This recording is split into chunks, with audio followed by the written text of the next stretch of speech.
seconds. 4, 3, 2, 1.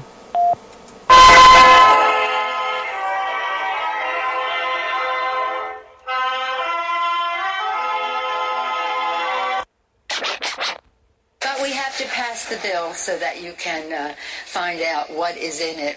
What? If you like your doctor, you will be able to keep your doctor. What difference at this point does it make? Doesn't make sense.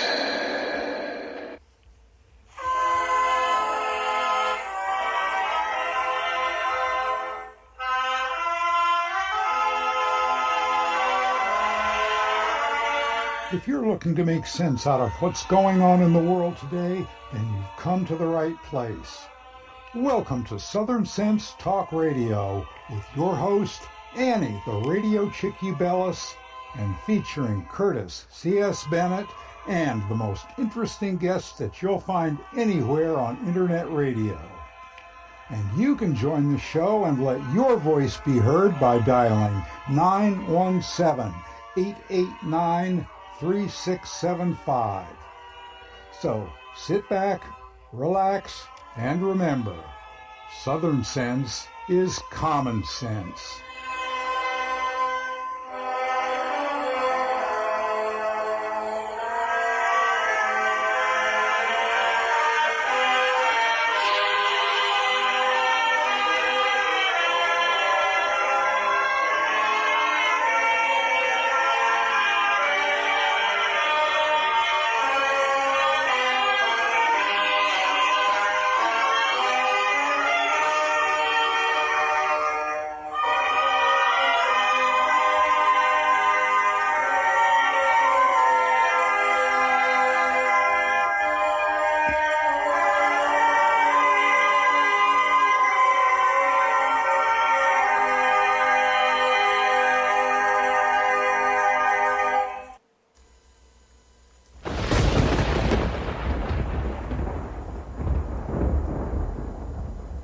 When an emergency strikes, what's your first impulse? If your answer is run to the grocery store, you're likely to find chaos and plenty of empty shelves.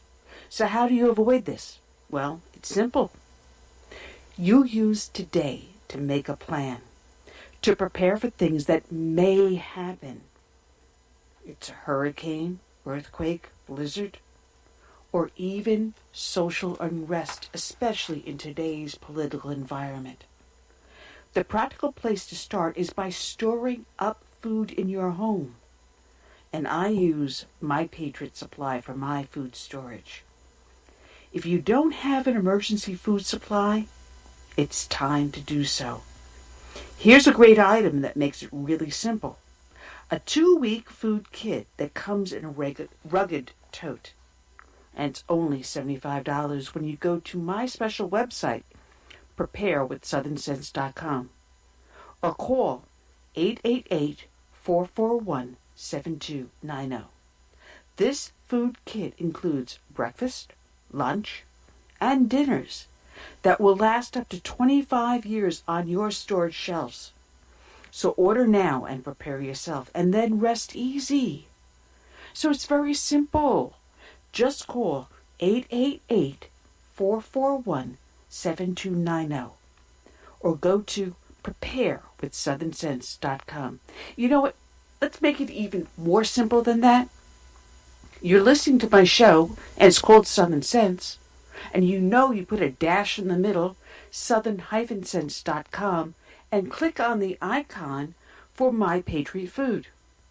Well, if you want to insist, you can still go to 888-441-7290 or go to my website, Southern Sense, put a dash in the middle, southern-sense.com. Be prepared. All right. Point out the colors in you. Welcome back I see to them too. another and exciting I like adventure. 'em. I like them. I like to know why I keep on getting that at the end of the promo. I can't figure that one out yet. So, of course, As usual, I can never start a show without messing up gloriously. Welcome back to another adventure here on Southern Sense. You're listening live on Blog Talk Radio, SHR Media, the Lone Star Daily News, up on iTunes, Stitcher, Spreaker, YouTube, Facebook. Actually, Facebook Live at this moment. So if you go to Southern Sense on Facebook, you can catch us and see my smiling face and Curtis's. I'm your hostess with the mostest, the Radio Chick-A-Dee, Annie, along with my confused co-host, Curtis C.S. Bennett. Good afternoon, Curtis. Curtis, unmute yourself. I'm not the only one screwing up. I got you unmuted, Curtis. Okay. Good afternoon. Yeah, I have one of those. Hey, Houston, we got a problem. Trying to log in this afternoon. So we got it taken care of. Oh man, rock and roll. We'll get our act together. We got ourselves an exciting show here today. We've got great guests lined up. We're going to start off Bruce Lavelle, who is a longtime President Trump advisor. He's also the executive director for the National Diversity Coalition for Trump. Say that 3 times fast. He'll be coming back on the show to start and talk to us. Oh, man. And then we got a gentleman from the Heritage Foundation. His name is Hans von Spakovsky. He's an authority on a wide range of issues, including civil rights, civil justice, the First Amendment, immigration, and considering some of these overreaches of some local and state governments on our civil rights during this COVID pandemic. I want to get his take on some of the stuff, especially what's going on in Texas. I think some of these judges and some of these police departments down there have lost their minds. And then we're going to finish up the last hour of the show with Mitchell, goes by Lionheart, Gerber. He is an expert. He was in college. He was in, I believe it's the University of Georgia out of Atlanta, when he started hearing stories about organ harvesting, especially of those who were members of the Falun Gong out of China. And I had him on the show, I think it was 2 years ago, Curtis, and we started the discussion. He has had death threats made against him. He has a lot to talk to us about what is going on with the organ harvesting. Some of the stories are just absolutely horrific. And it's not just a few people, it's thousands. Thousands of people have been detained by the Chinese Communist Party without trial, placed in prisons, slave labor camps, institutions, and when their number is up, their organs are harvested while they are still alive. I mean, there's so much. And I believe it. We've got so much that's going on that's coming out of China. I think this COVID pandemic has actually ripped the mask off of the Chinese Communist Party. And to have doctors and other members of society complacent in this genocide, there's no other way to explain it or describe it. It is an outright genocide of a magnitude that is unbelievable. So I want to welcome everyone that is listening in over on Facebook. Hi to everyone on Facebook. I'm hoping that we finally got ourselves up on YouTube. I don't know what has been going on with that. And no, it's not. Believe it or not, I don't know what changed. Something changed, and it's not going up on YouTube. Unbelievable. All right. What about iHeart? Yes, we are now carried on iHeartRadio. So if you miss listening to us live and you've got the app on your smart device, you just do a little quick search on iHeart and you'll find Southern Sense Talk is up there. My smiling face is on there. And you can listen to us on iHeartRadio now. Thank you for reminding me.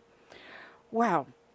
Want to add on that those that listen to the show know that we start off each show with a dedication to a fallen hero. And because of this situation with the Wuhan virus, you can call it Wuhan virus, coronavirus, the COVID virus, Corona SARS-15, or whatever else they're calling it at this moment, this pandemic that was unleashed upon us by the Chinese Communist Party. Last week we did the dedication to law enforcement that has fallen in the line of duty because of the COVID virus. Today we're going to do the dedication to all of the brave men and women in the medical field, all the medical personnel who have died due to their dedication to service in the battle against the COVID-19 virus. And as of yesterday, more than 90,000, that's not 9,000, 90,000 healthcare workers worldwide have been infected with the coronavirus, and at least 260 nurses that we know of have died, according to the International Council of Nurses. The number of cases is significantly higher than reported by the World Health Organization. And you wonder why the World Health Organization is keeping their numbers low, since they're in bed with the Chinese Communist Party. And these men and women, they don't have to show up for work, but they do. And we have to say a great thank you to them. And something has come out of a hospital in California, and I put it aside. Actually, I sent a copy of that thing to my sister. There is a doctor in California who has been treating these COVID patients, and he came across something. He found that when these people start to go into respiratory failure, rather than putting them immediately onto ventilators, he found that something was very similar in all the cases, is that they all had massive areas of inflammation and blood clotting. And he decided to treat those things rather than the inflammation, because he observed that when you go and put a person on a ventilator, that is an invasive procedure. You're actually irritating further the lining of your lungs. So he said, rather than causing additional inflammation by irritating people's lungs, he chose different methods of treatment for treating the blood clotting, for treating the inflammation. And he noticed that the number of people that he was losing went from double digits down to single digits. He had an amazing rate of recovery. So these men and women out there that are fighting this Wuhan virus are taking and thinking outside the box here in the United States. And I think we're going to have more and more doctors like this individual that are going to think outside the box, saying, listen, the ventilators aren't working. Let's do other treatments. And this is what the results I've had. So see if you can replicate them in your medical facilities. And I think we may end up licking this thing. So, again, today's show is dedicated to all of these brave men and women in the medical field who are on the front line in the battle against this COVID-19 Wuhan, Corona SARS, whatever you want to call it, this pandemic virus. And to them, we're going to send out to them, my name is America, because only in America have we had these innovations and these successes. So here is Todd Allen Herndon with My Name is America. May God bless and protect each and every one of them in service, and may they rest their souls of those who have passed in the line of duty.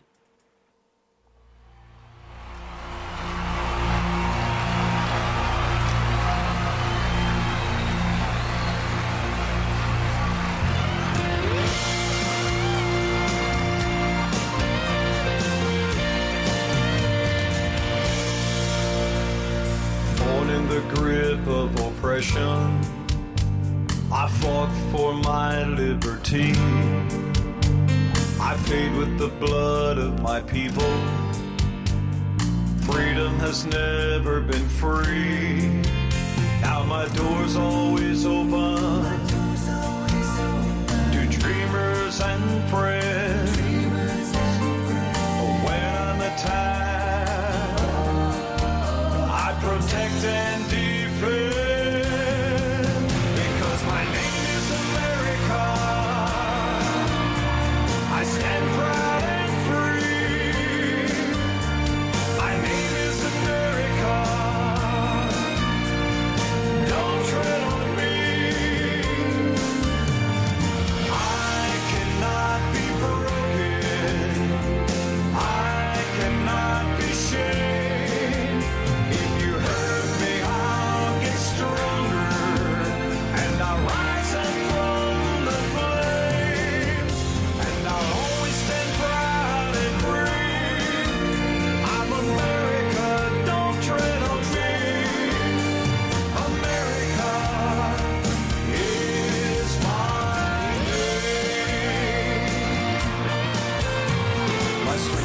not taken from others. Others gave it to me. They believe in the virtues I stand for. My respect for humanity. Now I'm challenged by tyrants who envy my power, but their vicious deeds become my finest hour. Because my name is America, I stand proud and free. My name is America, don't tread on me.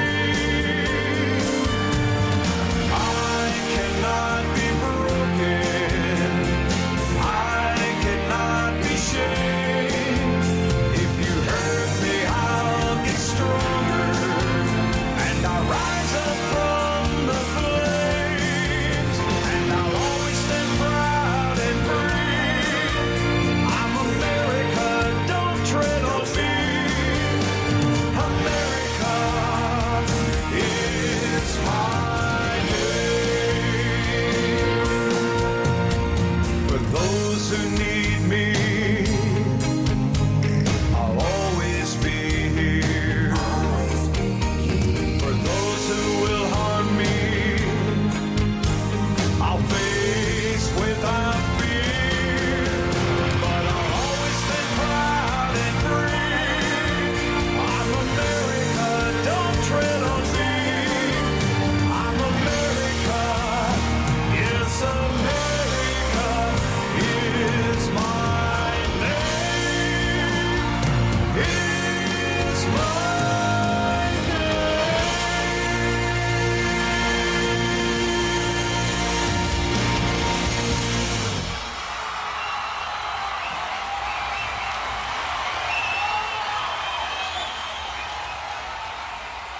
All right, Todd Allen Herrington. My name is America. You can find his song at toddallenshow.com. Check him out.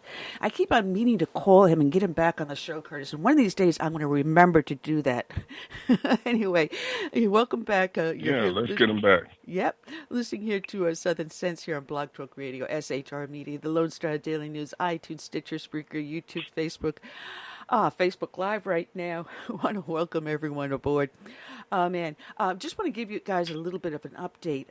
This week, Yanni went for his cancer treatment where they injected these little nuclear spheres called theraspheres into his liver. So he's radioactive right now. So my mom and I have to stay 3 feet away from him for the next couple of days. You turn off the light and watch him glow in the dark. Wow, that sounds like social distancing inside the home. Yeah, a little social distancing in the home. Right now he's handling everything very, very well. So knock on wood, and hopefully this will go after the tumor there and reduce it or kill it, get rid of it, whatever. And I am actually battling a cat on my lap. Mom's been going through her physical therapy. She's got a new orthotic device for her leg, which helps her walk a little bit better on the walker. She's still not doing any marathons or laps around the house, anything yet. But she's slowly and surely starting to get more and more strength back. But it is exhausting. If you ever are a full-time caregiver, you understand what I'm saying, that it does take a lot out of you. So if I look a little dragged, like the cat just drugged me in somewhere, yeah, I think all 5 took their turns dragging me around. Wow. But that is what is going on with us right now, just to let everyone know a little bit of an update there. But, and this too shall pass, There's so much to talk about that I want to wait for our guests, but, I don't even know where to start, Curtis. Well, let's start with Mother's Day that's coming up. Oh, yeah. It's a good thing you have your mother there so you can, celebrate Mother's Day with her. That is true. Not sure where you're going to take her out to eat, but maybe drive through. The problem is I'm such a good cook that when she's ready to leave, she won't want to leave. I'm going to make her a little porker. I'll just roll her down the handicap ramp, you know. Come on, Mom, I'm just going to roll you like a big bull. We went through the ramp before. No, none of that. I already dropped her once. Don't want to drop her again. Yeah. Anyway, Pam Geller sent me something that I thought was really absolutely fantastic. She has filed a lawsuit. This was today's the 8th. This was yesterday. She did this. She sent this out. Filed a complaint against New York City Mayor De Blasio for violating fundamental liberties that citizens of the United States enjoy, free from government interference. This is what she sent out. The case seeks to protect and vindicate these liberties. These liberties are not conferred or granted by government to be then rescinded at the will and whims of government officials. These God-given liberties are possessed by the people, and they are guaranteed against government interference by the United States Constitution, which is the supreme law of the land. First among these liberties is the right to peacefully protest government officials through the freedom of speech, and the right to peaceably assemble guaranteed by the First Amendment. The right to freedom of speech is not a right to catharsis. It is a right to meaningfully protest and assemble in public in order to change public policy. The most effective way to exercise this right is to organize and participate in large public protests. Defendants, through the adoption and enforcement of executive edicts, have suspended this fundamental right in the city of New York. John Adams warned that liberty once lost is lost forever. All tyranny needs to gain a foothold is for people of good conscience to remain silent. Through this complaint, Plaintiff Geller challenges defendants' suspension of the First Amendment. There is no justification, pandemic or otherwise, for a government official to revoke this fundamental right of the people. Accordingly, this case seeks to protect and vindicate fundamental constitutional rights. It is civil rights action brought under the First and 14th Amendments to the United States Constitution and 42 U.S.C. 1983, challenging defendants' restrictions on plaintiffs' right to engage in peaceful protest and protected speech in public forums in the city of New York. Hereinafter, First Amendment restriction. Plaintiff seeks a declaration that defendants violated her clearly established constitutional rights as set forth in this complaint. A declaration that the defendant's First Amendment restriction violates the United States Constitution and 42 U.S.C. 1983 as set forth in this complaint. A preliminary and permanent injunction enjoining the enforcement of the defendant's First Amendment restrictions is set forth in this complaint, and nominal damages for the past loss of plaintiff's constitutional rights. Plaintiff also seeks an award of reasonable cost of litigation, including attorney fees and expenses, pursuant to 42 U.S.C. 1988 and other applicable law.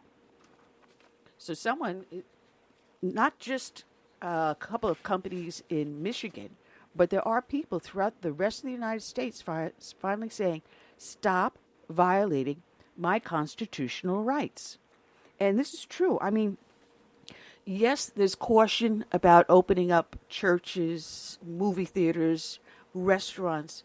Yeah, there is going to be caution, and people are going to, for a little while, keep that distance. I mean, I went to the drugstore yesterday to pick something up, and a woman, not paying any attention, gets in the cashier's line behind me, not looking. She almost ran into me. I said, excuse me, see little dots on the floor? They're about 6 feet apart. Would you mind? I had a blazing migraine headache, and I was not in a good mood. But I was polite. But for a little while, people are going to adjust. But once this passes, life will go back to normal. And we can get out there in crowds and movie theaters and restaurants and get back to church.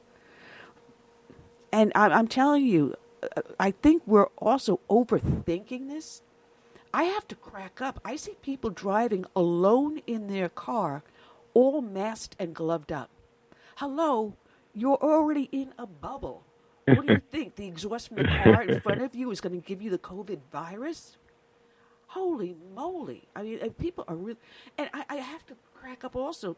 There's this guy jogging in the middle of a track, no one around him for at least maybe 500 feet.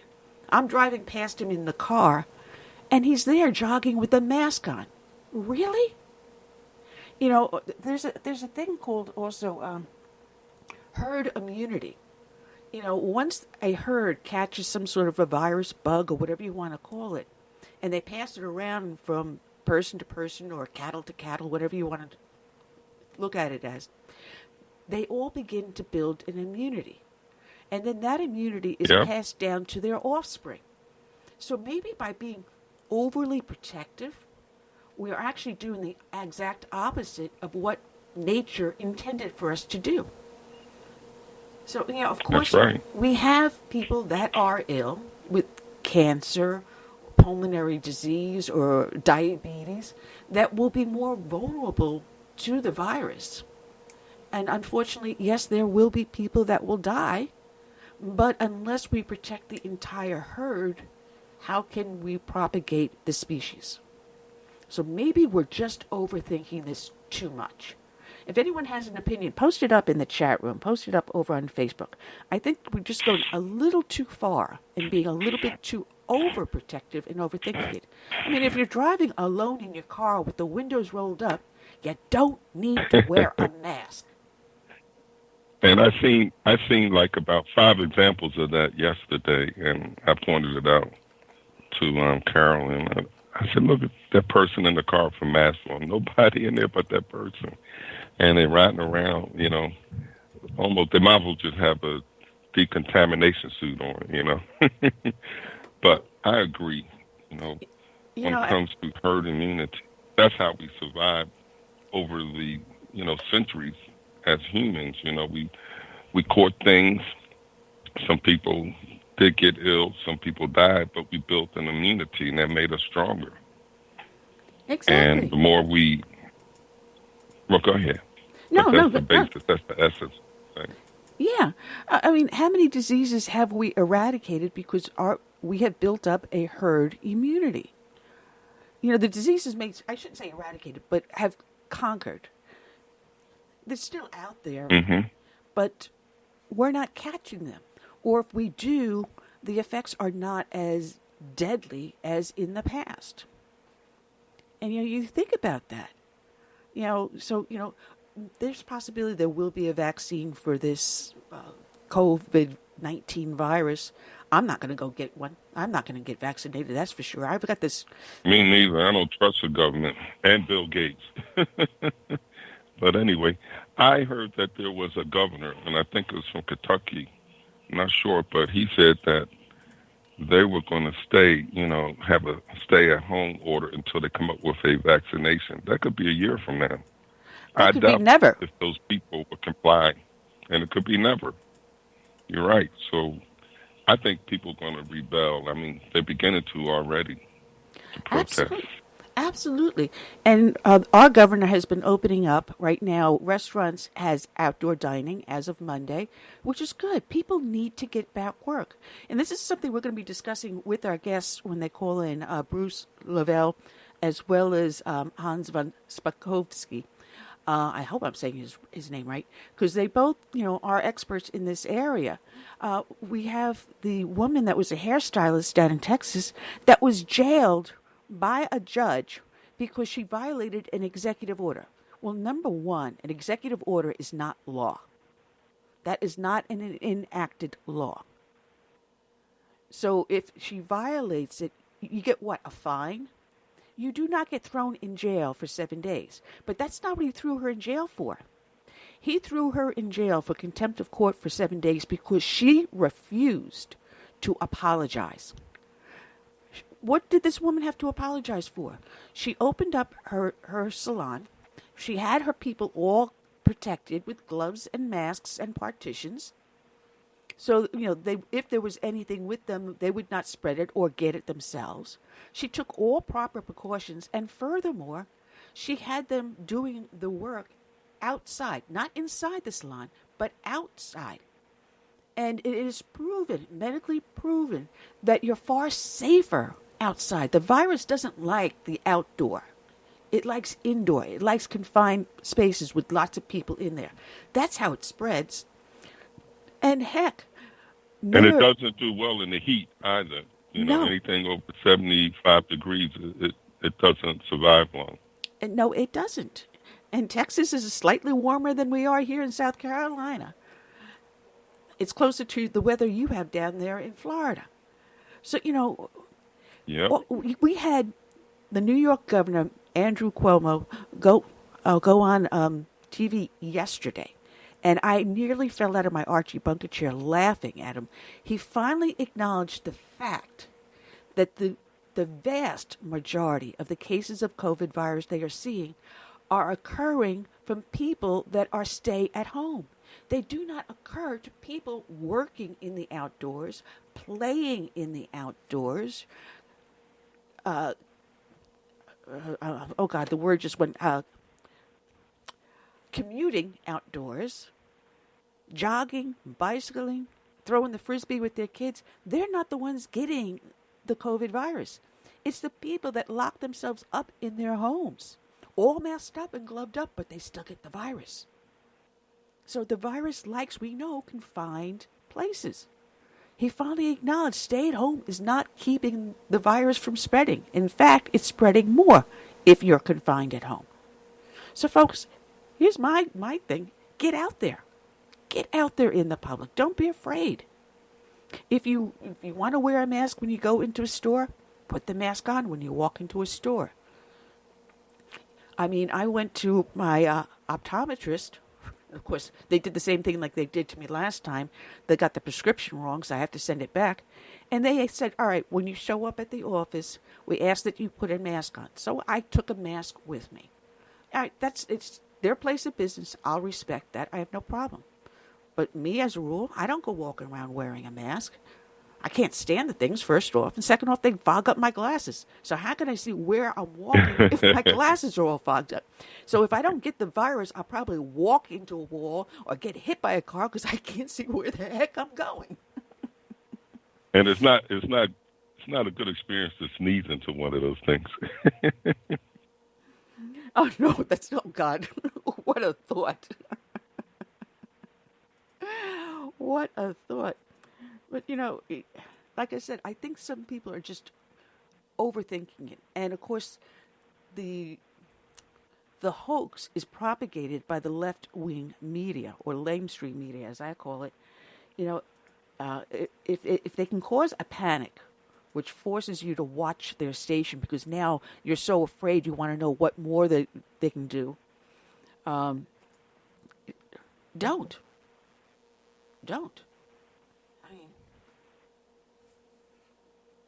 You know, I don't know, Curtis. But at least, you know, people are starting to... Yeah. Oh, there was a bar that opened up in Texas, too. And she was told by the local sheriff that, sure, you can open up your bar, no problem, but you can't have anyone in it with guns.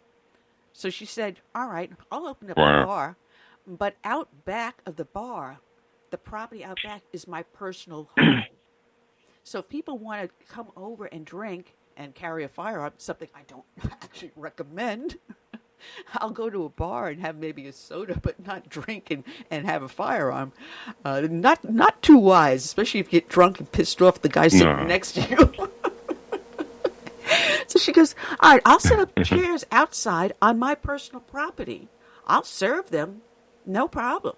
So what did the local sheriff do? They showed up in full SWAT gear in a armored vehicle. It looked like some sort of a tank or something that they drove up to her bar at. And they arrested her and the patrons. They were on her private property. So they trespassed onto her private property to arrest people that she gave permission to do. I mean, what was illegal about them congregating on her property? If they kept a safe distance or whatever, what did... And besides, it was her private property. So what business was it of the police And now I'm a retired cop, and you know that. But when I saw this, I said, oh, my God.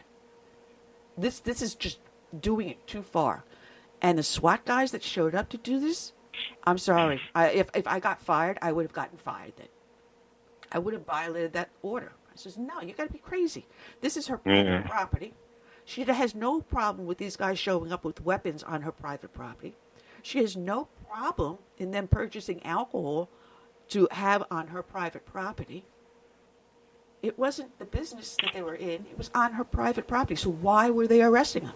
I hope Governor Abbott and his Attorney General again step in and get this woman released, because I was watching the video last night, and it's crazy.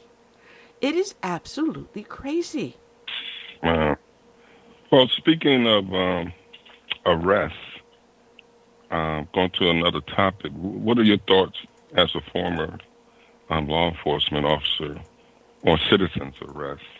Because what happened down in Georgia with the black guy that was jogging, and two citizens decided, to take it upon themselves to do a citizen's arrest, and it got out of hand. Well, there's so much about that is really, really strange. First off, this guy has been jogging the same route for 3 years. So if you are from that neighborhood, you would be familiar with this guy at a certain time of day, always jogging the same route. All right? So, obviously these two men did not live in the neighborhood. And it seemed like they went out looking for him, for this alleged burglar. And there's a difference between a person jogging and fleeing the scene. There's a whole different mannerism to the person, the speed, the route they're taking. So these guys went deliberately into a neighborhood that's not their own, as it appears, to look for this alleged burglar, because someone made a phone call into 911 thinking that there was a burglary in progress. So they went looking. But are they bounty hunters? I don't think so. It's just their behavior was just so weird. And there's going to be more that comes out of it, because they were arrested. It took the law enforcement 72 days to do something, but only because it went from the local law enforcement up to state law enforcement. And thankfully, it did escalate to that level, so that action was taken. But there's going to be something coming out in the trial. I don't know. This father and son team are just weird. It doesn't pass the sniff test, honestly. Well, in what instance can a citizen evoke a citizen's arrest? Because from what I read, it was really meant for like shoplifting type things. Each state is different. I know here in South Carolina, if you witness a crime in progress, and at that point, you can make a citizen's arrest. But to go out as a bounty hunter, you would need the proper training and licensing in order to do that, because that's a business. Being a bounty hunter is one thing, but as a citizen making a citizen's arrest is something completely different. That would be only if there's an immediate danger or a crime being perpetrated at that moment, whether it's an assault or a shoplifting or attempted murder. At that point you can step in to protect property and person. But again, each state is different how they define, a citizen's arrest. But have you ever experienced one as a law officer? Somebody calling in and saying, I'm making a citizen's arrest? The only time I saw that would be a store security guard. The only time. And they would only detain the person. At which point, personally, every time I found something like that happening, I would say 100% of the time this happened, it would be when it was a young mother who had no money for the child's food, and it would be diapers and formula that was always being taken. And at that point, petty theft. At that point, I would turn around. I know at one point this woman was so destitute, I paid for the stuff out of pocket, but I then had them sign a statement in lieu of arrest that you do not return to that store. and they would avoid being arrested and avoid a criminal record, and then go on their way and take care of their child. But that's me personally. I don't know what other officers would have done, but this is what I have done. So just the only time we made an arrest. That's commendable. Another store arrest was, this was a hooker that was up on crack, and she got violent inside the store. So she was trying to beat up the store owner, but that was for assault, not shoplifting. Man. Oh, man, she almost kicked out the window in the patrol car. She kicked the window so hard, I actually watched it pop out of the frame and back in. And she was a big girl. Wow. Oh, man. But you were right. They did arrest the father and son today, I think it was. Yes. And the question is, this thing goes way back to February, and nothing was ever done, till it gained national, attention and scrutiny. Yeah, which is unfortunate. But again, who knows? Because everyone has been up with this pandemic, locked away and everything. So who knows? Detectives may have been reassigned to something else, maybe assisting with patrol and enforcing these shutdown laws or executive orders, not laws. But would someone tell me when an executive order became a criminal law? I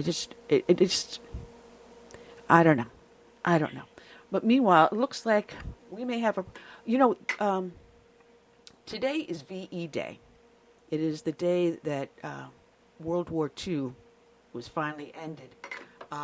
So there are activities that are going on with President Trump today. So it's possible, since Bruce Lavelle is Victory Day. Yeah, is an advisor to President Trump, he may have gotten caught up in the festivities and may not be able to call in. That's a possibility. So he has called. He's been a guest to the show a couple times in the past, so it's not that I know he doesn't like us. He loves us, but you got to remember. And to all those veterans out there from World War II, their numbers are dwindling drastically. Not just World War II veterans are passing away, but now Korean War and Vietnam War veterans are passing away at a record number. And this virus hasn't helped. And, of course, nursing homes like up in Holyoke, Massachusetts, by taking in COVID patients has not helped the longevity rate of these veterans. We know that one nursing home, a veteran nursing home, lost 70 veterans to the virus because they took in COVID patients. And, that is something else. Governor Pataki, love this guy, former governor in New York State, has called for a federal investigation of Governor Cuomo, wanting to know why Governor Cuomo ordered COVID-19 patients to be transported to and housed in nursing homes. How many thousands of our senior citizens, of our disabled, of our physically ill people that are living in these nursing homes, needing 24-hour care, have died because COVID-19 unnecessarily were bedded in these nursing homes. Nursing homes are not equipped for the type of medical emergency and treatments these COVID-19 patients needed. This Wuhan, I got to stop saying COVID-19. I got to go back to Wuhan virus. Let's call it exactly what it is, the Chinese virus. That's right. The staff is not trained to handle this. A lot of nursing homes may have only one or two nurses on staff, one doctor, and they don't have the ability to handle the medical situation that should be actually a hospitalization. Nursing homes are not hospitals. These people should never have been sent to a nursing home. So, if anything, I think Governor Cuomo should be prosecuted for involuntary manslaughter. No, it's actually would be voluntary manslaughter. He knew that everyone, all the doctors, all the medical experts, before New York City became the epicenter, New York State being the epicenter of the of the spread of the virus here in the United States, they all knew that the people that were dying from the COVID viruses were people over the age of 65 with other underlying health conditions.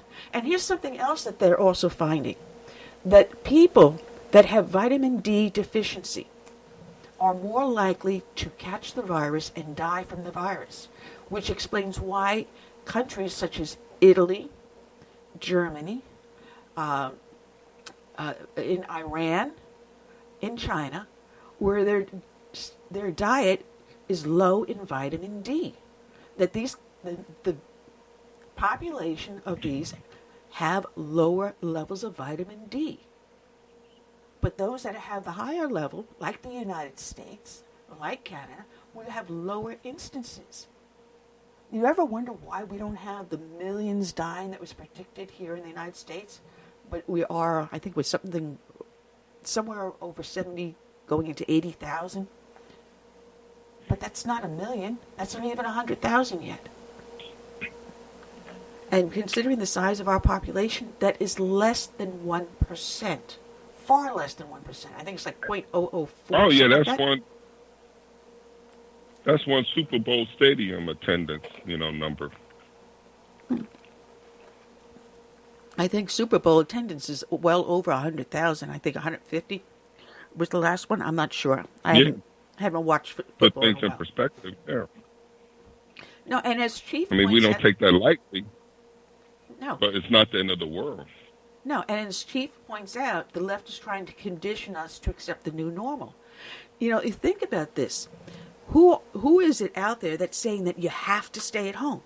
It's the World Health Organization. It's the United Nations. It is the globalists, the leftists, the CDC, that want you to accept a new normal. Why? This way they can now control everything you do, taking away our constitutional rights. Everyone hates the fact that we in the United States are the most unique nation in the world, that we have these guaranteed freedoms and liberties, that we are able to say whatever we want. Okay, fine, you can't yell fire in a crowded theater. All right, common sense, guys. But we can protest our government. If we don't like our government, every couple of years, or actually every year, every election we have the ability to change our government by changing the people we elect to that government. So our government is changing every year. Every 4 years we change the presidency. Every 2 years we change the House. Every 6 we change the Senate. We have the ability to change the ruling party by our votes. We can have a peaceful revolution in every election. And folks, the sound of those jets you hear is the sound of freedom from the Marine Corps Air Station. Hoorah, Marines. Thank you for protecting our nation. Now it's up to us. Oh, we just had the Blue Angels fly over Jacksonville. Yeah. And over the beaches this morning. Yeah, I saw that. And I got to say, they did that to the New York City police officers. And when the hospital ship pulled out of New York Harbor, you had to see the picture. It was on the front page of our local paper, the picture of the police officers lined up along the pier, along with the bagpipe band, saluting the Navy as they pulled out of the harbor, as they left their duty station as a hospital ship. I mean, I started to tear up. I mean, these guys, oh, God. Those are good cops. Not the ones that show up in a armored vehicle, a tank, and SWAT gear to arrest a bar owner and her patrons that she allowed on her private home property. Yeah. There's good cops and there are some bad. And then you got good leaders and you got some bad leaders. When I saw New York City cops lined up along the pier with the bagpipes, man, my heart just jumped for joy. We are living in an interesting time. Yeah, just speaking of interesting times, Flynn, the case against him was dropped yesterday, I believe, or it's in the process of being dropped. So it's coming to life, all those things that Shifty Shift, been up to over the past 2-3 years. Yeah, and I just pulled in front of me. I pulled out of the stack of papers. You know how I do this, Chris. I got a stack of articles in front of me, and on top was about the Georgia shooting. And here they stated that it was his habit to jog down that residential street for 3 years. And these guys were waiting for him to run past. So obviously, somehow or other, they knew what this kid's habit was. And like I said, there's going to be more to this story. Once this thing goes to trial, I think in one way or another, they were familiar with the victim. The victim may not have known them, but they knew the victim in one way or another because the men were parked in a pickup on the side of the street. And he had to jog around their vehicle onto the road's shoulder. And as he neared the front, a gunshot rang out, and the jogger was seen struggling with a man holding a shotgun or a rifle. He was shot 3 times. At one point, point blank in the gut. That's not an arrest. Oh, man. The story's upsetting me. But here, yesterday was the prayer service. Trump had the prayer service at the White House. And you know what the media picks up on? Not what he was saying and his message to the nation. What the mainstream or lamestream media picked up on is what Melania was wearing. Colorful snakeskin shoes. I have no idea how to pronounce the name of this designer. Louboutins? I have no idea, as if I really could care. And a safari dress. Oh my goodness, she had a safari dress on for the prayer service. Really? I think there was far more important messages to be given out by the news media, such as what it was that Trump was saying to the nation. But no, that's not what they focus on.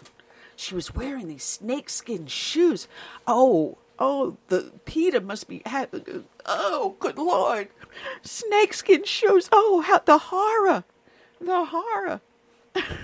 Really, guys? Come on, Curtis. That's what they have to focus on? Not uniting our nation? Now, I see callers coming into the studio, so if it is our guest, please press 1, and I know to bring you on. And I guess it is one of our guests, if I can get my little finger to work on the mouse here. And we're going to welcome to the show. If I get I am so messed up today, Curtis. I don't know one end from the other right now. All right. I'm not sure if this is Bruce. Is this Bruce? Hey. How's it going? Hi, Bruce. How are you doing today? We got with us Bruce Lavelle, good. Who is an advisor to President Trump, and he is also the executive director of the National Diversity Coalition for Trump. I managed to say that now once at least without tripping over it. I'm trying to say it 3 times fast, Bruce, and I don't do too well. That's okay. To build character. No, I was mentioning that yesterday was the National Prayer Day, and Trump had the ceremony at the White House. Awesome. And, instead of focusing on what President Trump's message was of unity and faith to the nation, they focus on what Melania was wearing. And, oh, the horror. How dare she wear snakeskin shoes and a safari dress? Oh, come on. Can we get any more ridiculous here? Yeah. It's. Hey, anytime there's this. Well, since the president and his inauguration speech said, as it started to rain, I was actually there sitting behind him. We don't worship government; we worship God. And everyone's like, "Whoa!" It's like, welcome the new president of the United States. And I hate to say it, ever since that point on, anything that gives any reference to God, as the president does all the time and prays constantly. Matter of fact, we were with him right a few days before the government shut down, the Oval Office, praying with him, me and Pastor Paula, and Diamond and Silk and all this. That I call it that famous picture of us laying hands on and praying with him. Obviously, we're going to come under attack on it, and they know it, and but we're going to keep pushing through, and I'm glad that the commander-in-chief of the highest office in the land, in the world, acknowledges God first, and not him or the institution, but actually God first. So I'm sure there'll be many more, to come, especially if he ever, displays any reverence to God or to the Lord. So, it just comes with it, and he knows it. And so we just keep trucking along. Well, it's funny because I don't remember rain at the inauguration. I was there with a friend of mine. She was it was a little light. It was a little light, just a little trickle. Yes, yep. Yes. All right, I do remember it now because I was with the group I went with was care of my at that time Representative Mark Sanford. She was an aide of his, and matter of fact, Mark Sanford goes to my church. I see his family all the time. So I forgot that it did have a very slight drizzle. That is funny. Yeah. Right after he was giving all the accolades and acknowledging who God and where he planned to serve as president and who was going to be his commander-in-chief. Yeah. Very, very. I know it's very. I know Franklin Graham had a really cool statement about it and made reference to it scripturally of how that all of that just happened that way. So, but hey, it's okay. They'll come around. They'll come around eventually. Absolutely, and hopefully, he's getting criticism from the left for the way in which he's handling the COVID virus, but he's doing everything correctly. At first, he's saying, "Well, you can't shut down the government. You can't tell people to stay at home. You can't stop immigration. You can't do this. You can't do that." And when he did it, and now he said it's time to relax the rules. No, you can't relax the rules. You got to keep everything the way. No. And you've got the governor, as my co-host pointed out, in Kentucky saying, well, I'm not opening the state back up until there's a vaccine. Well, when is there going to be a vaccine? Like maybe never, possibly? So you're going to keep the state closed for the rest of everyone's natural lives? Really? Yeah. I was talking to my wife, dad, my father-in-law. He's 88 years old. He lives up here north of Atlanta, drives, does everything, 2 tours of Vietnam. And I asked him, I said, Mr. Bell, how did you cope with the polio pandemic? And he thought about it, and he says, it was sad, and we knew what we had to do. He said, but one thing that we couldn't lock away all the healthy, because there needs to be the healthy that get out and make money and take care of things so they can take care of the sick. He said, I don't understand why we're locking everything away. We just we know what we need to do. And it's very interesting how he said it. And basically, it is a situation. I was on CNBC the other day, and I made reference to the small mom and pop business owners who are 1 or 2 employees in their little shops. He or she, they know how to govern themselves. They know how to sanitize their place and, check their customers before they come in. And I said, respectfully, the smaller mom and pops, in my personal opinion, being a business owner for 27 years myself in Atlanta, are safer places to be than some of the large Costco's and grocery stores where people are running around grabbing toilet paper, shoulder to shoulder.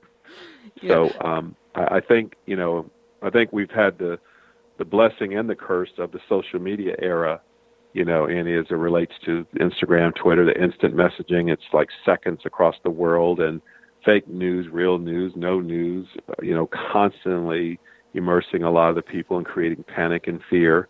And so that's one of the culprits that we're dealing with. I think it'd be a whole different climate if we didn't have the social media world as it relates to this pandemic virus. But, we're going to overcome this.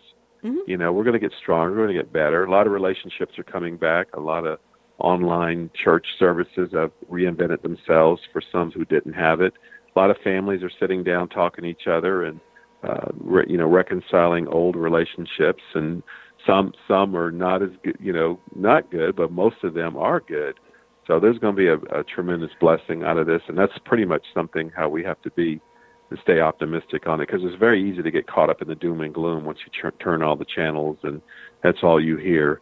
So I feel, and I know we're going to come out better, as the president said. We're going to come out stronger, better, smarter, faster, and meanwhile, we're going to have more believers, and I believe in that. So that's going to be a blessing for us. Well, I've also noticed something, too, because there was the left that always turned around and made fun of us, that those of us that have a sort of a survivalist type of mentality.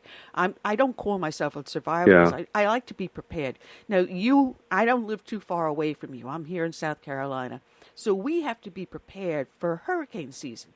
And we just know, you need your first aid kit, you need backup batteries, you need a backup supply of food, toilet paper, paper towels, hand wipes, alcohol, all those little things that people are panicking and taking off the shelf.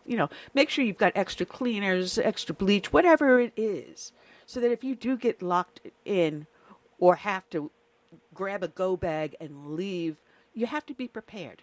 Now, my husband and I have 5 cats, and now I have on my hands my mother who recently had a stroke, so there's no way hurricane season that we're going to pack up and take off. We hunker down. We've got 2 generators. We've got a gas grill. We got the fireplace. So whatever we need. So I maintain my phone, my internet.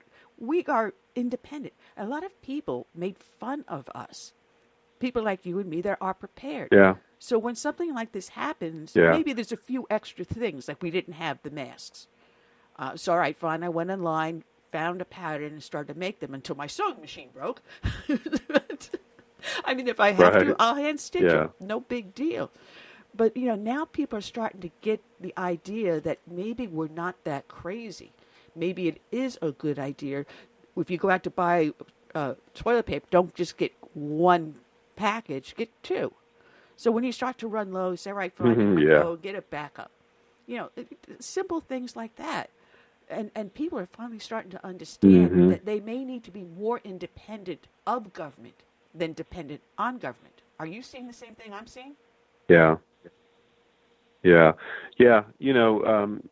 It's what it boils down to, and it's sad because we slipped a generation to where, and you see it. For example, AOC. What she says, and Omar and all of them, as the group, as the president calls, and it's not so much you like, wow, I can't believe AOC said that. It's just imagine the constituents, their voters that put her in on that type of messaging.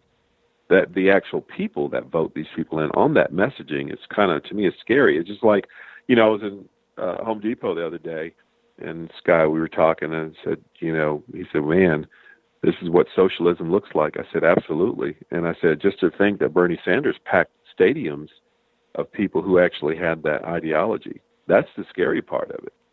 What happened? Where did we slip up at to get an American citizen to actually buy into the theory of socialism, or to buy into the theory of the government is to save all, take care of all? And that's why I believe in my heart, since President Trump came in the office, we were there for those prophetic words in 2015. With Pastor Lance and several other pastors up there in his conference room on the 26th floor back in 2015. We knew, just like we knew that it would be bumpy, and we knew if to make this type of change, to bring prayer back, God back to the Oval Office, and acknowledging we knew it would take a person of his stamina and his background to endure and go through these types of punishing, resistance that he goes through. The left, the middle, the establishment, etc., the government within itself, that the deep state, as he calls it, he was the right person for this. I didn't think it was going to be a pandemic virus. I knew there'd be some other deals, but I don't think of it. There's anyone else that was on that ballot that would be able to go through this type of punishment that he's gone through as it relates to being commander-in-chief, Annie. So, I pray for him every day. Oh, well, we all do. We all do. I know a lot of people in my church, when they call out prayers, I hear his name being called out. in our church. Yeah. It's amazing the support that he actually does have of the vast majority of the people. I've never seen anyone attack a president like they have with President Trump. I remember when people were going after Richard Nixon, but they didn't go after people that were their friends or their aides. They went after the President Nixon himself. There was that. I'm trying to remember. Ehrlichman, Mitchell, Dean. Those were the core crew. There was that song that used to go around. We used to sing it. Haldeman, Ehrlichman, Mitchell, and Dean. Bringing up memories. But you don't see it to the extent that they're going after people around Trump. Now it's coming up that Papadopoulos, a person that he knew, an acquaintance, reacquainted himself with it, attached himself to Papadopoulos, and he was an FBI informant spy who ended up in a conversation that was taped calling for the extermination of Israeli Jews. And then calling out Russians and Koreans and another ethnic group, I forget, that should be treated subhumanly. This is what is attacking them. And now we find Flynn's case is thrown out. So what is going to happen with Jerome Corsi and Roger Stone? They tried going after Katie McFarland. I mean, insomuch as coming to her house right as she was taking her daughter to school. Her husband not home. He's like, do I need an attorney? No, we're just going to do some informal questions. Do you have any problem with that? My goodness, the fear that must have gone through these individuals as they are persecuted. Mm-hmm. But do we touch Hillary Clinton? No. Wow. It's interesting. I remember my mom, God rest her soul, I remember she would say, as kids, we broke a vase one time. We glued it back, and the kids were all over spending the night. We were middle schoolers, and we were and then 2 months later, the vase kind of gave way, and she put water in it. And that night, we were all kids. She goes, who broke this vase? And we were like, oh, I don't know, Mom. And she goes, honey, that's okay. That's okay. The Lord knows. And my point is, I tell some of my friends and believers and non-believers that, whatever Hillary or whatever we all do, we all got to answer. So it may not be our time, but she like everyone on this call and that's listening, we all have to answer for what we've done and what we've thought we were going to get away with. So, until, you get some level of peace, you release it. Because, for a while, some of my radical Republican friends were getting a little rough out there. I said, man, you got to learn to just let that go. Let God's got that and stop letting it overtake you. And that's something that constantly I remind myself, especially when you see some injustices, just like the young boy that was shot down here in Brunswick. The GBI went and arrested those two guys that gunned him down, jogging down the street. That was a tremendous tension here in the state as well as the country. It's going viral. But, I finally told my friends, like, look, you got to let go and let God lead on this. And that's pretty much where all of this has to go, especially in this pandemic crisis, is getting back to, as my good friend Jensen Franklin says, faith over fear, hashtag faith over fear, and keep speaking that. So, but we're going to get through it. We've been through tough times. And speaking of fear, this is the co-host, C.S. Bennett. Speaking of fear, I have relatives who have actually bought into the fear component of this pandemic, and they're actually afraid to leave their homes, and that's understandable. But what I don't understand is they're wanting everyone else to do likewise. In other words, I had a relative that told me that I don't know why other people would take such risks and go to the beach or go to the store without a mask. And I told them, look, this is what makes us different from other countries. We have freedoms and we have liberties and we have the right to take risks. We don't need government to tell us as adults what risks to take and what risks not to take. And that's something the left do not understand. Yeah. I was talking to Andrew Sorkin on Squawk Box the other day on his show, and I said, the new norm when you walk into, as we generally come out of this, is to walk in and watch the restaurant score being 101, and then to smell a little Pine Sol and bleach is going to be the new taboo, the new thing when you walk in. And I say that to say that earlier, as I spoke before, it's governing ourselves accordingly. We know what's out there. We know this is related to hygiene. I know my business, we scrubbed it top to bottom, had a professional cleaning crew. Some of my friends who own heating and air units have installed very sophisticated air filtration systems, new types of cleaning solutions that are environmental friendly that they've sprayed on the counters and used. One of my friends, Bishop Green in Maryland, he did a video showing this team coming in and literally sanitizing his entire congregation. He made like a mini movie of it and shot it out there on Instagram to give the confidence back. And essentially that's what it's going to take for some, especially as your family members, and I have the same ones that live in the fear of staying locked away and masked away, and the fear of catching, and the fear is that it's going to promote, more, conscious folks in terms of how they're cleaning and what they're doing in their environments. And the businesses that are the cleanest and all that are going to get more favor.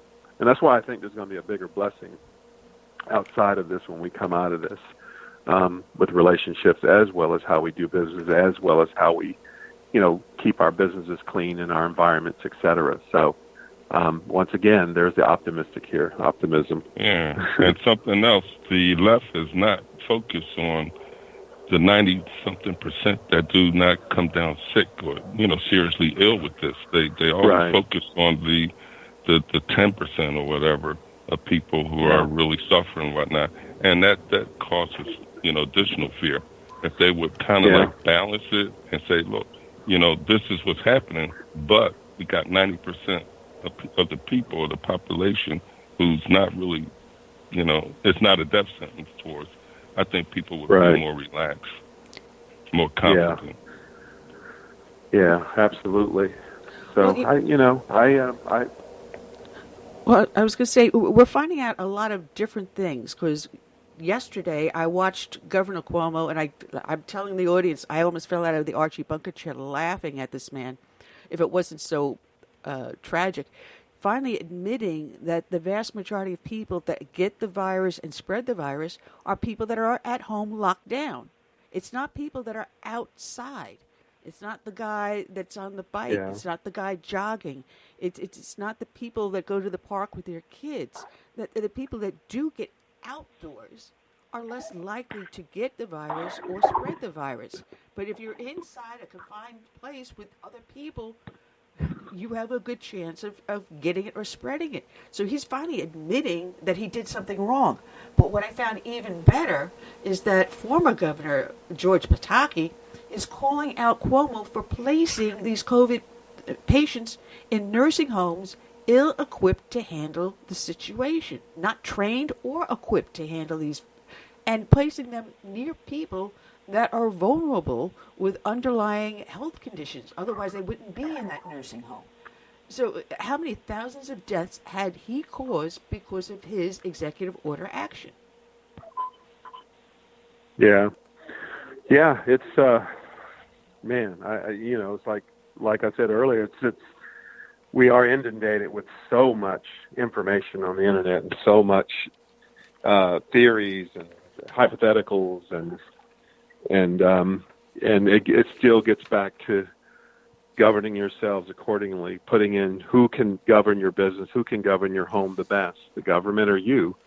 And I think that we have a unfortunate disconnect in this last generation that has put so much confidence in government and not themselves and who they are in their faith.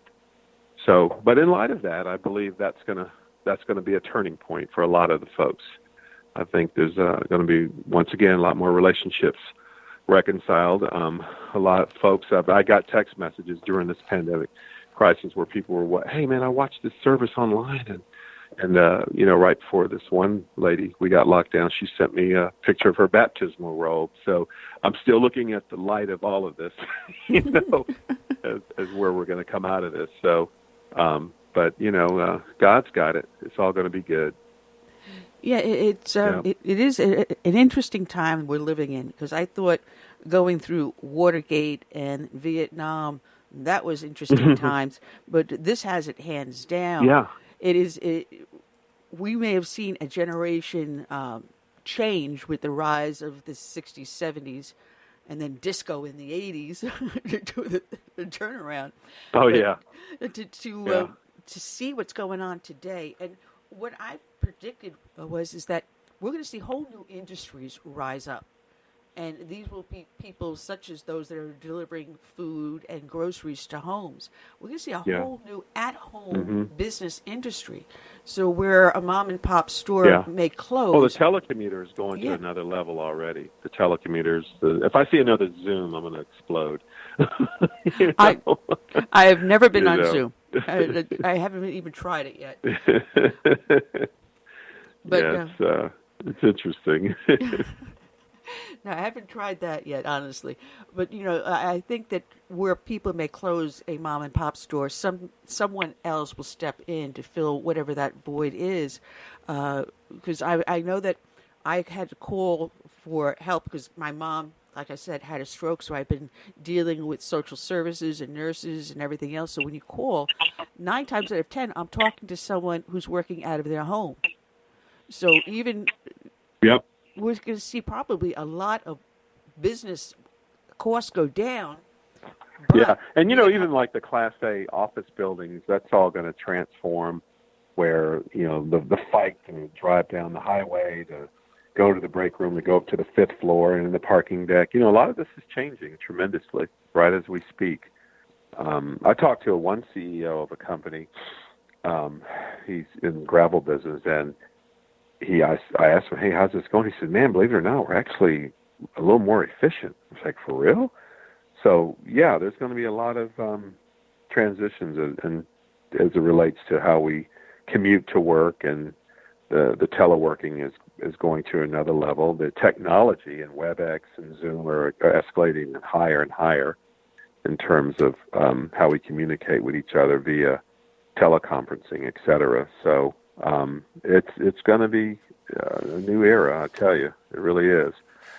So, but I don't think it's going to totally take everything over because, people will have to interact with people. There's nothing like a good old country hug. Y'all from the South too. Especially when you got new people visiting your church or you want to give them a hug. I still believe that's never going to go away, and I'm not going to let it go away. Good old firm handshake. So I still believe in that. So, but it's going to be good. Well, yeah, there's going to be a lot of hand sanitizer going around. Matter of fact, even just going into a couple of stores, they have someone standing outside with a bottle of hand sanitizer to spray your hands. But when I get someone to come to the house, like FedEx or something like that, I have extra little dispensers of hand sanitizer, those little, 4-6 ounce things. So I always give one of the delivery guys one of the sanitizers, and you have no idea how many times I said, oh, thank you, I had none in the truck. Or I was given a different truck, so I didn't have my stuff with me. And they like it better than handing them a tip. So, like I said. How about this? I got a buddy of mine building his 3rd restaurant up here in Alpharetta. And I've seen this going on now as we speak. They're putting, as you walk in the front part of the restaurant, a little area where you walk in, and then you hit the other door to go into the main dining room. There's 2 or 3 sinks there that are, very decorative on granite, real nice types of soaps. And the deal is you walk in and wash your hands before you enter the restaurant. Nice. That's the new thing that they're putting here already. Nice. How about that? And they still have the sinks in the restroom in the back too, but it's that, and they're real fancy looking, like granite tops and fancy soap, and it's like inviting to like, hey, before you walk through here, how about wash your hands real quickly? So it's like I said, it's the businesses that'll prevail, the ingenuity, the walk in and like, oh, I smell pine sol. This must be a clean place. That's going to be the new deal. So that's what I'm saying. It's going to be a tremendous blessing out of all of this. It's going to get us all because listen, I fly all over the country, and I'll be honest with you guys, I have been in the men's restroom, and I'm sitting here, washing hands, whatever, and I look over there, and guys, come out of the stalls and walk right by the sink, and I'm wondering here like, hey, where you going? And jump right on the plane. So, I think it's going to create a very health conscious environment to get people to think twice about just basic hygiene that probably, a lot of us on this call probably has taken for granted, where that got forgotten about. So, as my mom used to say, honey, we were poor, but just because we were poor, we didn't have to be nasty. We knew how to make a broom, and taught me how to get that big bucket of hot water and pour some bleach with some rubber gloves and clean the baseboards. So, and that sergeant major who was my dad, taught me how to clean under the toilet. So, it's a come to Jesus time when it comes to hygiene, and you got to remember too, biblically and everything that went on, if you notice from the Old Covenant to the New Covenant, is always making reference to hygiene, how you address leprosy and lepers, and how do you clean, what do you eat, it's nothing new in terms of how we are as practicing good hygiene and good care for ourselves. And I think, I did talk to the Surgeon General when he got appointed. We were at the White House one day, and he says, I really want to address nutrition. And I think, and if you guys know this, unfortunately, when this COVID hits, it hits the folks that have pre-existing the hardest and the most aggressive. And how do we, invite our promote good, healthy, conscious eating and nutrition, et cetera, and to combat these type of diseases that won't, overtake you when something like this goes down. So it's kind of interesting. It's like I said, the nutrition, the working out, and how we're going to, I think, like I said, here comes the great blessing and the light at the end of the tunnel. I just believe in that. It's funny because you mentioned the food diet, but we're finding that one of the studies they did is that vitamin D levels may impact COVID-19 mortality rates in a study.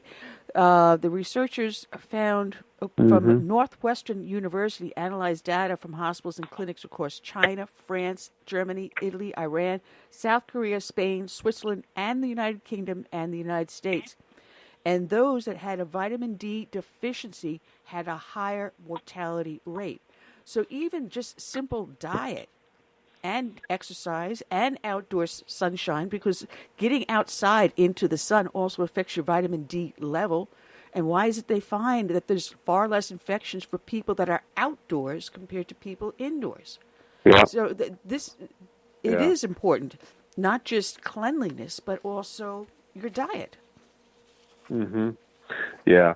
I have a friend that's been kind of under the weather, and he calls me the other day, he says, I've been sitting out on the deck. So what are you doing? He said, brother, just letting that sun hit me. And it's interesting you say that, and you saw the president make reference to the light rays and the light. And, we all know that the sun, especially when we're talking about beaches and salt air and exfoliating on the sand, when you walk, it's a lot of these are already here.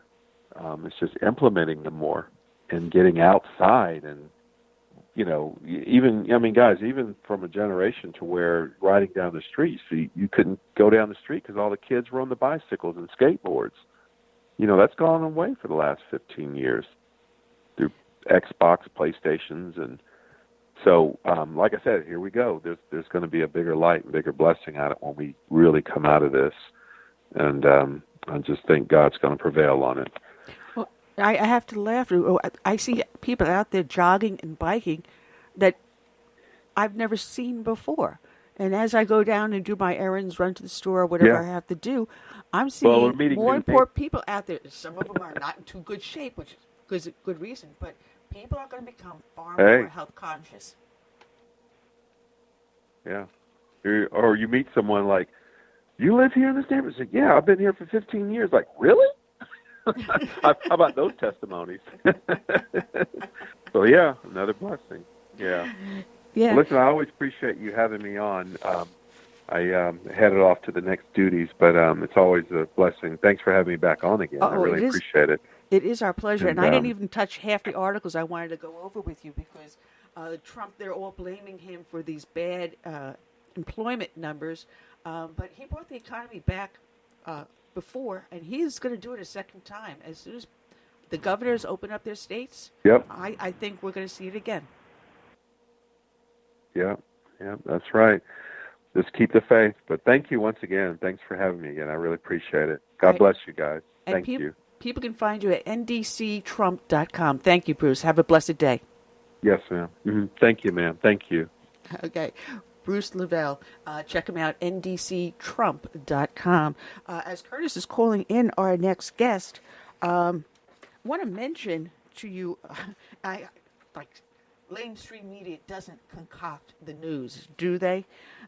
This was up on American Action News, but it was broken by our friend from Project Veritas. I love him. I absolutely do love him. They has learned that the CBS News crew filming in Grand Rapids, Michigan, wasn't satisfied with the orderly COVID-19 testing scene at the Cherry Medical Center in Grand Rapids, Michigan. Now, this is where I wish Cool Mike would call in. And they actually staged footage and claiming to be the actual event. So they actually manufactured they staged it. They acted out the scene. They had employees of the hospital get in their cars as if they're waiting in line to make it look like something completely different. So they concocted a story that wasn't there. No, so CBS, good going on you. They've pulled it. They have pulled the video, but they won't admit to the fact that they manufactured it. That said, talk about phony news. Here's someone that can talk to us about that and even more. Welcome to the show, Hans von Spakovsky. I hope I pronounced that correctly. Did I? You came close. No, it was just fine. It's Hans von Spakovsky, but hey, it's a typical Southern name, for somebody who was born and raised in Alabama, don't you think? Well, I was born and raised in New York, and I live in the South now. But you should see people try to get my last name, where I believe yours is Russian. My last name is Latvian. So. Oh, yeah. Yeah, no, you're right. It is. The last name's Russian, but my mother was German, which is how I ended up with Hans as the first name. So a typical American immigrant family story. Now, I'm trying to figure out where I want to start with you because so much is going on, and we're seeing people being arrested because they want to get back to normal. They want to get their businesses back. You had the one salon owner in Texas arrested, and thankfully the governor and the attorney general and the lieutenant governor in Texas stepped in and said, no, release her. Violating our rights. Where is it in the Constitution or in any law that states that you cannot legally own a business and operate it if it's legal? Where do they get the right to deny us a living? Well, we're in the middle of the COVID-19 pandemic crisis, and the laws that apply to this are such that, to give you an example, during World War II, Congress passed a federal law dealing with this kind of issue. And that law gives the president the ability to order that people that have an infectious disease be quarantined. It gives the president the power to close U.S. borders, which, as you know, he did, to prevent people with the infectious disease from getting into the states. And it also gives them the power to shut off travel between states. These kind of actions have been upheld by the courts, but only under emergency conditions. If a president tried to exercise this kind of action when we weren't facing something like this, they wouldn't be able to do it. Governors across the country also have a certain amount of authority that's granted to them by their state constitutions, but only in these kind of emergency situations. And the way this is looked at from a legal standpoint is, they can do things that are reasonable and necessary, but they can't go overboard or go too far.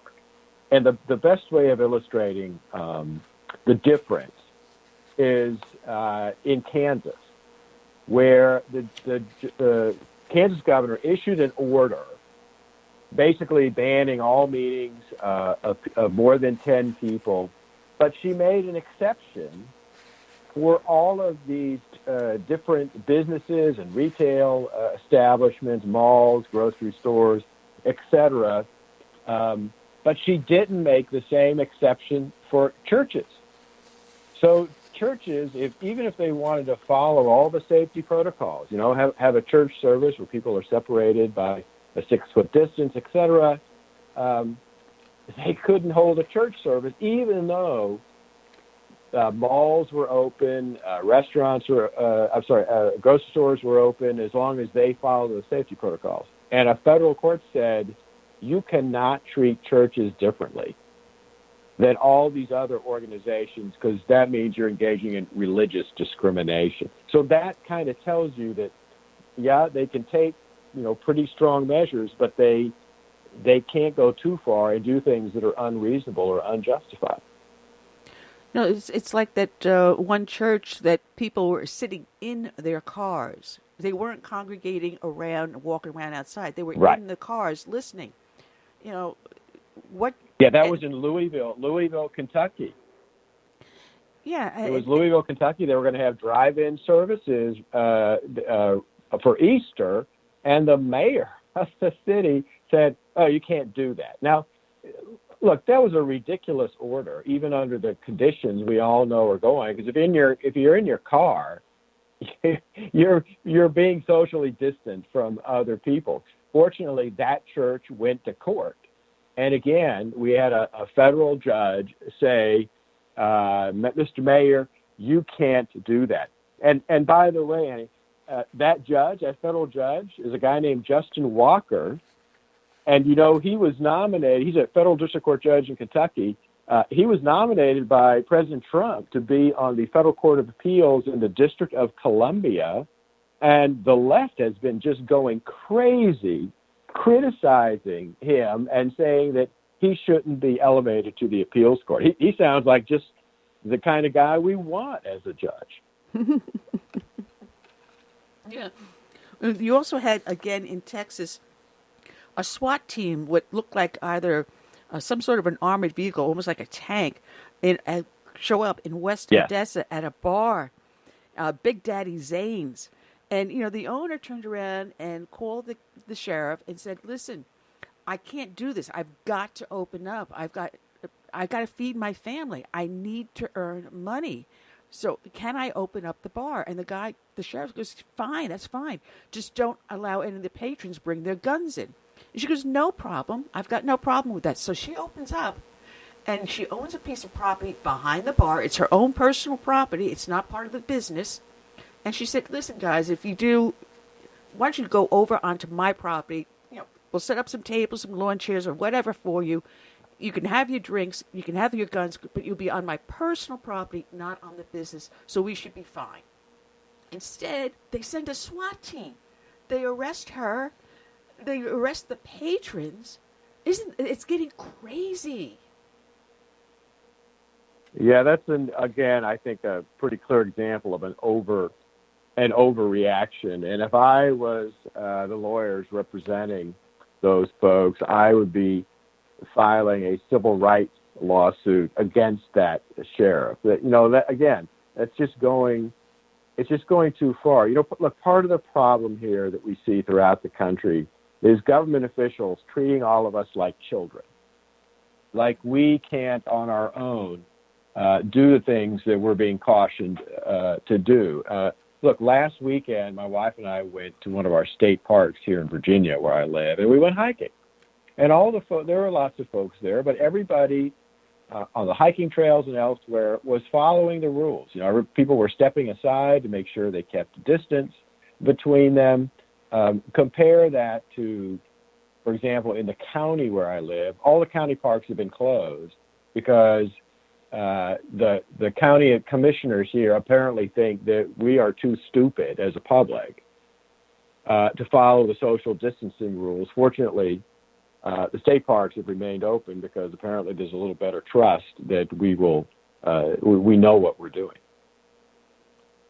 It's crazy here because in South Carolina, things are starting to open up, but you do have small municipalities, and I shouldn't say small, like places like Hilton Head that don't want to open the beaches all the way up. Or if they do open it, it's only to the residents directly on that beach. So tourists can't go there. People that don't have access to a beach but are living in the county can't go there. And so these little towns like Hilton Head and stuff like that are going even stricter than what the state and county are doing. But as I said at the beginning, I think we're being oversensitive, attentive to the situation. I think we should go the opposite way and lessen it because there's something called herd immunity. Once the whole herd gets it, we get an immunity and we pass it down to our children. But if we keep on being overprotective, this thing will be around for decades rather than just for a short flu season. Well, that may be, but I have to say that kind of gets me out of my legal expertise and into a medical expertise. But what I will say is, and actually the Attorney General of the United States said this 2 weeks ago. He sent out a statement to all of the U.S. attorneys in the country telling them to be on the lookout for state and local officials who go too far and start infringing on the First Amendment rights, for example, of Americans. And look, in that statement, he said, look, yeah, there are many precautionary measures that have to be taken to try to stop the spread of this infection, but those steps have to be, like I said, reasonable and justified by the circumstances. Elected officials can't go too far and do ridiculous things like prevent drive-in services at churches or show up with a SWAT team at a bar that has opened to serve its customers. I mean, that is just the kind of foolish thing that unfortunately some officials around the country are doing.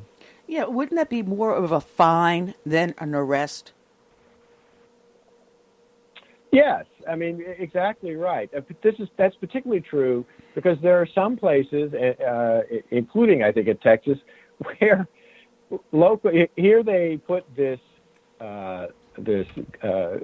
owner of the salon in jail, and yet they have apparently been releasing all kinds of criminals from jails and were refusing to indict other criminals, people who are really dangerous. The best thing about that is apparently, she's not only is she out of jail, but she has now been allowed to open. And I don't know if you saw that one of her first customers who came to get his haircut was Senator Ted Cruz. Oh, good. If I had the time and the money, I think I'd be willing to fly down there just to get my hair cut, just to support this lady, because she is typical of small business owners all over the country whose livelihoods are being devastated by what's happening. No, I'm willing to bet Ted Cruz probably brought his father, Raphael. And if you ever met Raphael, I mean, I can just gobble that man up. He's so adorable and he's funny. So I can see the two of them side by side getting their haircut. But, talking about the violation of our Constitution, Pam Geller yesterday filed a lawsuit against Mayor de Blasio in New York City for violating the First and 14th Amendment of the Constitution and not allowing freedom of speech, freedom of assembly, freedom to protest the government. So, people are starting to take action and taking back their constitutional rights. Yeah, and I have to say I like seeing that. That's one of the best things about America is that here people don't just quietly live with wrongdoing. They get upset about it and they try to do something about it. So